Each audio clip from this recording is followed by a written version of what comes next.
আজকে আমি তোমাদেরকে আমার ঢাকা বিশ্ববিদ্যালয়ে চান্স পাওয়ার কৌশল এবং গল্পটা তোমাদের সাথে শেয়ার করব। দেখো, ঘটনাটা হলো 2022 সালে। তো আমি যেহেতু ফার্স্ট টাইমার ছিলাম, আমার একদম দু চোখ বড় স্বপ্ন ছিল যে আমাকে ঢাকা বিশ্ববিদ্যালয়ে পড়তে হবে। শুধু ঢাকা বিশ্ববিদ্যালয় না, আমার টার্গেট সবসময় ছিল আইন পড়তে হবে। আমি যখন ইন্টারমিডিয়েটের স্টুডেন্ট তখন থেকে আসলে আমার পরিকল্পনা ছিল যে আমি আইনে পড়বো। ইন্টারমিডিয়েট না শুধু, আমি যখন ইন্টারমিডিয়েটের ফার্স্ট ইয়ারের স্টুডেন্ট, আমি এসএসসি তে সায়েন্সের স্টুডেন্ট ছিলাম। এসএসসি তে তারপরে আমি আসলে বিভাগ পরিবর্তন করে আবার আর্টসে আসি শুধুমাত্র এই আইন পড়ার স্বপ্ন থেকে। তো আইনের একটা ভ্যাস্ট ক্যারিয়ার আছে এবং বাংলাদেশের প্রেক্ষাপটে অন্যান্য সাবজেক্টের তুলনায় কিন্তু আইনের ক্যারিয়ার সম্পর্কে তোমরা হয়তো অনেকেই জানো। কেউ যদি না জানো, আইনের উপর পৃথক আমার একটা এপিসোড আছে, ভিডিও দেওয়া আছে, তোমরা চাইলে ওই ভিডিওটা দেখে নিতে পারো। ওখানে আইনের ক্যারিয়ার, ভবিষ্যৎ সম্পর্কে এ টু জেড সবকিছু তুমি জানতে পারবা। আচ্ছা, তারপর ঢাকা বিশ্ববিদ্যালয়ের জন্য আসলে আমি আমার জায়গা থেকে সর্বোচ্চ প্রস্তুতি নিয়েছি। তো আমার প্রস্তুতিটা ছিল এমন একটা প্রস্তুতি যেটা শুধুমাত্র যে ঢাকা বিশ্ববিদ্যালয়ের জন্য প্রস্তুতি এমনটা না। তোমরা তো জানো যে ঢাকা বিশ্ববিদ্যালয়ে এমসিকিউ এবং রিটেন থাকে। এখন ঢাকা বিশ্ববিদ্যালয়ের এমসিকিউ মার্ক থাকে তোমার 60, আর রিটেনে তোমার মার্ক থাকে হলো 40। তো আমার এখানে এই যে 60 মার্কের প্রস্তুতি, এই 60 মার্কের প্রস্তুতির সাথে যদি আমি সামঞ্জস্যতা করি, তাহলে দেখবা রাজশাহী বিশ্ববিদ্যালয়ের এই ইউনিটের প্রস্তুতিটা মিলে যাবে, বিইউপির প্রস্তুতিও মিলে যাবে, যদিও বিইউপির জিকে পার্টটা ইংরেজিতে হয়। তো ওইটা তো আসলে কোনো আহামরি বিষয় না, তুমি প্রশ্ন দেখলে এমনিতেই বুঝতে পারবা। এখন আমি যখন প্রস্তুতি নিয়েছিলাম তখন বেসিক্যালি আমি ঢাকা বিশ্ববিদ্যালয়ের জন্য প্রস্তুতি নিয়েছিলাম। আমার ঢাকা বিশ্ববিদ্যালয়ের মেইন টার্গেট ছিল, বাট আমার ওই যে স্বপ্ন ছিল আবার আইন পড়া। তো ওই জায়গা থেকে দেখা যায় আমি অন্যান্য ইউনিভার্সিটির জন্য এই এমসিকিউ এর ঢাকা বিশ্ববিদ্যালয়ে যখন 60 মার্কের প্রস্তুতি নিই, ওই প্রস্তুতিটা হয়ে যায়। এরপরে হলো রিটেন প্রস্তুতি। তো যাই হোক, আমি ঢাকা বিশ্ববিদ্যালয়ের আসলে পরীক্ষার কতদিন আগে, প্রায় 1 মাস মতো আগে প্রচন্ড রকম অসুস্থ হয়ে যায়। 1 মাস না, 15 দিন মতো আগে, আর 7 দিন আগে খুবই খারাপ অবস্থা। তবে তার আগে আমার বিউপিতে চান্সটা, আমার আসলে একটা কনফিডেন্স ছিল যে না, আমি ভালো করব। তো ঢাকা বিশ্ববিদ্যালয়ে যখন পরীক্ষা দিলাম, তো আমার চান্স হলো। তার আগের একটা গল্প তোমাদেরকে বলি। ঢাকা বিশ্ববিদ্যালয়ে আমাদের যেদিন পরীক্ষা ছিল বি ইউনিটে, তার আগে পরীক্ষা ছিল কমার্সের শিক্ষার্থীদের। তো কমার্সের পরীক্ষার্থী, আমার রুমমেট যে ছিল সে আসলে কমার্সের ছিল। তো ওর যখন পরীক্ষা দিয়ে আসলো, যখন রুমে প্রবেশ করলো যে ও পরীক্ষা দিয়ে আসছে, তখন ওর ওই পরীক্ষা দিয়ে আসার সেই দৃশ্যটা দেখে আমার বুকের ভিতরে কেমন যেন কাঁপুনি তৈরি হচ্ছে, যে কালকে তো আমাকে পরীক্ষা দিতে হবে, কালকে আমার জীবনের অন্যতম একটা পয়েন্ট নির্ধারণ হয়ে যাবে যে আসলে আমি কি করব। তো আমি যখন ঢাকা বিশ্ববিদ্যালয়ে পরীক্ষা দিই, তো ঢাকা বিশ্ববিদ্যালয়ে আসলে পরীক্ষার হলে আমার সাথে একটা খুব খারাপ ঘটনা ঘটে যায়। তো খুব একটা বড় ভুল হয়ে যায়, যে কারণে যাই হোক সেটা অনেক বড় গল্প। তো যাই হোক, আমার টার্গেট ছিল আইন, কিন্তু আমি যখন ঢাকা বিশ্ববিদ্যালয়ে পরীক্ষা দিই তখন আসলে আমি ফ্রেঞ্চ ল্যাঙ্গুয়েজের জন্য সিলেক্টেড হই। তো যেটা আমার ওই সময়কার মোটেও স্বপ্ন ছিল না, কারণ আমার টার্গেটই ছিল যে আমি যেখানে পড়বো আইন পড়বো, এমন একটা বিষয়। তো পরবর্তীতে আমি যখন রাজশাহী বিশ্ববিদ্যালয়ে পরীক্ষা দিই, রাজশাহী বিশ্ববিদ্যালয়ে আমি আইন পেয়ে যাই। আর রাজশাহী বিশ্ববিদ্যালয়ে পরীক্ষা দেওয়ার পরেই কিন্তু আসলে আমি বুঝতে পারি যে না, আমি রাজশাহী বিশ্ববিদ্যালয়ে আইন পেয়ে যাব। তারপর ঢাকা বিশ্ববিদ্যালয়ে আমি ভর্তিও ছিলাম। পরবর্তীতে ঢাকা বিশ্ববিদ্যালয় থেকে ভর্তি ক্যান্সেল করে আমি রাজশাহী বিশ্ববিদ্যালয়ে এসে ভর্তি হই। এখন তোমরা যারা অ্যাডমিশন ক্যান্ডিডেট, তোমাদের শুরু থেকে আমি একটা সতর্কতা করি। তুমি বিশ্বাস করবা কিনা জানি না, ঢাকা বিশ্ববিদ্যালয়ের জন্য আমার খুবই ভালো প্রস্তুতি ছিল। এবং আমি রাজশাহী বিশ্ববিদ্যালয়ে পরীক্ষা দিয়েছি, রাজশাহী বিশ্ববিদ্যালয়ে আমি 81.35 মার্ক পেয়েছি। আমি বিইউপিতে পরীক্ষা দিয়েছি, বিইউপিতে তোমরা হয়তো জানো তখন এফ ট্রিপল এস, এফ এ ডাবল এস দুইটা ফ্যাকাল্টি ছিল, দুইটা ফ্যাকাল্টিতে তোমার 150 করে সিট। তো এই 50 সিটে তখন পরীক্ষা দিতে পারতো তোমার 30,000 শিক্ষার্থী, এবং তারা সবাই কিন্তু কম করে হলেও 4.00 রেজাল্ট মিনিমাম, এই রেজাল্টের নিচে কিন্তু অ্যাপ্লাই করতে পারতো না।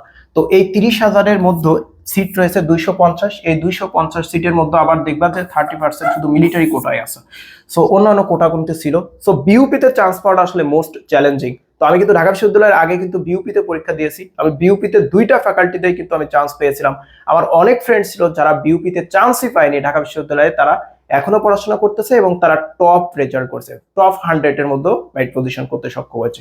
তো আমারও টার্গেট ছিল যে না, আমি টপ 100-এর মধ্যে মেরিট পজিশন করতে পারবো এবং আমি আইন সাবজেক্ট পেয়ে যাব। কিন্তু আনফরচুনেটলি আমার লাক বা আল্লাহ হয়তো আমাকে চাইনি যে আমি ঢাকা বিশ্ববিদ্যালয়ে থাকি বা ওখানে পড়ি।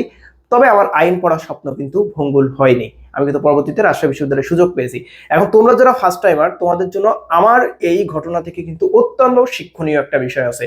তুমি হয়তো মনে করতে পারো যে আমি ঢাকা বিশ্ববিদ্যালয়ে তো টপ 50-র মধ্যে আমার মেরিট পজিশন থাকবে, টপ 100-এর মধ্যে মেরিট পজিশন থাকবে, আমি অনেক ভালো পারফরমেন্স ইতিমধ্যেই বিভিন্ন কোচিং এ হোক বা বিভিন্ন মডেল টেস্ট এক্সাম হোক সেখানে আমি করতেছি। সো আমি কেন ব্যর্থ হওয়া, আমি কেন ঢাকা বিশ্ববিদ্যালয়ে ভালো করতে পারবো না?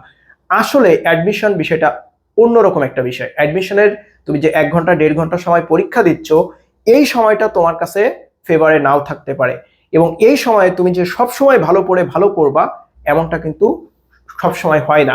অনেক শিক্ষার্থী আছে যারা এমসিকিউতে এই 40 মার্ক, এখানে তোমার বাংলাতে কত মার্ক পেতে হয়, বাংলাতে 20 পেতে হয়, এবং জিকেতে এবং ইংরেজিতে তোমার 20 পেতে হয়, এই টোটাল হলো তোমার 40।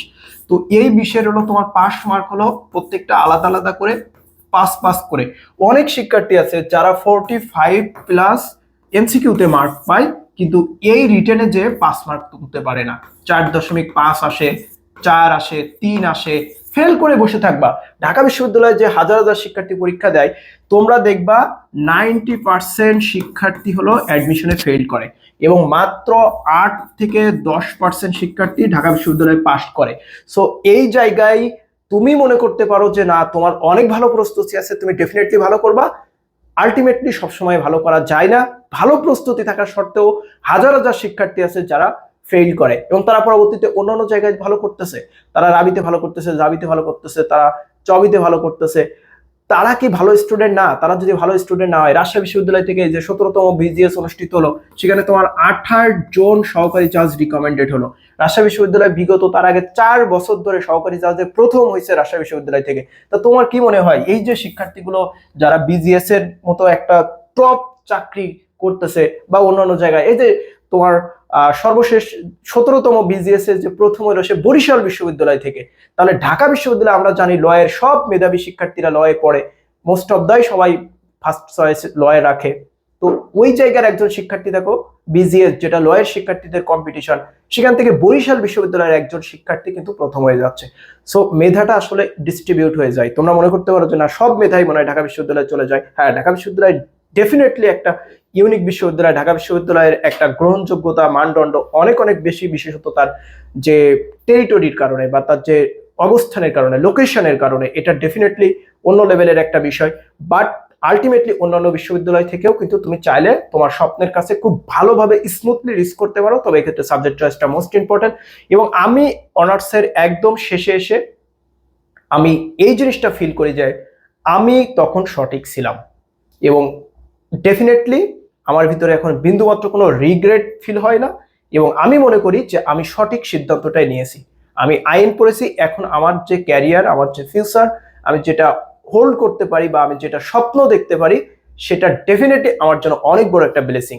তো এই জায়গা থেকে আশা করি তোমরা কেউ ভুল করবা না। তোমরা প্রত্যেকে আমার এই লাইফের স্টোরি থেকে তোমরা শিক্ষা নিবা, এবং শুরু থেকে যেন তোমার এই সতর্কতাটা তোমার ভিতরে থাকে। আর তোমরা যারা যে কোনো ইউনিভার্সিটির জন্য প্রস্তুতি নিতে চাচ্ছ, আমাদের কিন্তু এই মুহূর্তে কোর্স আছে, তোমরা চাইলে আমাদের কোর্সে এনরোল করতে পারো। আমাদের যে স্ক্রিনে নাম্বারটা দেখতে পাচ্ছ, অথবা আমি তোমাদের এখানে একটা নাম্বার দিয়েছি, এটা হলো আমাদের কোর্সে এনরোল করার জন্য আমাদের নাম্বার। তো আমাদের এই কোর্সের তুমি A to Z সবকিছু সাপোর্ট ইনশাল্লাহ এখান থেকে পেয়ে যাবা। তোমার কি পড়তে হবে, কোথা থেকে পড়তে হবে, কিভাবে পড়তে হবে, সবকিছু আমরা তোমাদেরকে বলে দেবো। এই কোর্সের সব থেকে বড় বিষয় হলো আমরা তোমাদের সাজেশন মাফিক পড়াবো। অ্যাডমিশনের একটা ভ্যাস্ট সিলেবাস রয়েছে, এই সব সিলেবাস যদি তুমি পড়তে চাও এই মুহূর্তে কোনো কিছুই সম্ভব না। তোমাকে কি করতে হবে, খুবই সামারাইজ করে প্রিপারেশন নিতে হবে, যার জন্য দরকার এক্সক্লুসিভ সাজেশন, এবং ওই সাজেশনটা আমরা তোমাদের তৈরি করে দিব। সাজেশন বেসড যদি তুমি পড়ো, তাহলে অল্প সময়ের ভিতরে তুমি পজিটিভ ওয়েতে অনেক কিছু শিখতে পারবা। তো ওই কাজটা আমরা তোমাদেরকে করে দিচ্ছি। স্ক্রিনে যে নাম্বারটা দেখতে পাচ্ছ, আমাদের কোর্সে ভর্তি হয়ে যাও। আর এই কোর্সের এনরোল ফি হলো 3000 টাকা, কিন্তু তুমি যদি এখন ভর্তি হও তাহলে 50% ডিসকাউন্টে খুবই সীমিত সময়ের জন্য 1550 টাকায় ভর্তি হতে পারবা। এই লুক্রেটিভ অপরচুনিটিটা আশা করি তোমরা কেউই হাতছাড়া করবে না। অ্যাডমিশনের one of the best course হবে এটা তোমার। এই কোর্সে যদি তুমি এনরোল করো, তোমার অন্য কোনো অনলাইন হোক, অফলাইন হোক, কোনো মেন্টর হোক, কোনো ভাইয়া হোক, কোনো কিছুই ভাই দরকার নেই। আমাদের লাইভ সাপোর্ট সবসময় তোমাদের জন্য থাকবে, এবং A to Z সাপোর্ট তোমরা এখান থেকেই ইনশাল্লাহ পেয়ে যাবা। এছাড়াও আমরা তোমাদের যে এনরিচড লেকচার শিটগুলো দিব, মডেল টেস্ট এক্সাম দিব, ইন কোর্স এক্সামের মাধ্যমে, এগুলো তোমাদের জন্য হবে লাইফ চেঞ্জিং। সো ডেফিনেটলি এই কোর্সটা তোমার লাইফের একটা অনবদ্য কোর্স হবে।